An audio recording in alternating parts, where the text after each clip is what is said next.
Très bonne question. Aujourd'hui, non. Aujourd'hui, non, mais on a parlé un peu d'immunothérapie tout à l'heure. Dans les immunothérapies, parce que c'est pareil, on caricature souvent l'immunothérapie, mais il y a plein de sous-types d'immunothérapie. Et un des grands espoirs, effectivement, dans l'immunothérapie, c'est de faire ce qu'on appelle la vaccinothérapie. Pour être assez simple, l'idée, c'est de dire, d'apprendre à notre système immunitaire à reconnaître le cancer et à le tuer, pour être simple. Deux façons de faire. La façon très préventive, où on se dit, on essaye de trouver un élément commun à tous les cancers qui existent et en faire un vaccin pour apprendre à notre système immunitaire à aller le combattre avant même, dès qu'il arrive. Ça, pour l'instant, aujourd'hui, c'est assez utopique. Objectivement, c'est compliqué, il y a eu des essais, ça ne marche pas vraiment pour le moment.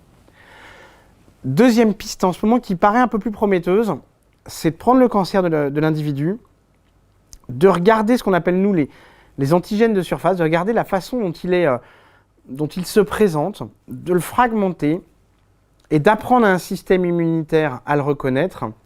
Et du coup, pour être simple, éduquer le système immunitaire du patient, alors soit à l'intérieur du corps, soit à l'extérieur du corps, c'est encore un peu compliqué, à le combattre. Et là, ça a l'air d'être assez prometteur. C'est tout ce que vous allez entendre parler sur les cellules CAR-T ou sur la vaccinothérapie. Alors c'est vraiment un ensemble qui est assez complexe, qui fonctionne pour l'instant dans certains cancers, notamment en hématologie. Il y a vraiment des choses qui sont très à la mode autour de cela. Probablement dans un avenir semi-proche, c'est quelque chose qu'on va avoir dans le cancer du poumon et dans les cancers solides en général. Aujourd'hui, pour l'instant, c'est pas le cas. Mais gardez-le en tête parce que probablement que c'est quelque chose dont on va entendre parler dans l'avenir. Ça ne sera pas par contre un vaccin au sens où on l'entend, à savoir on vaccine les enfants petits, ils n'auront jamais le cancer de leur vie. Ça sera un peu plus complexe que ça.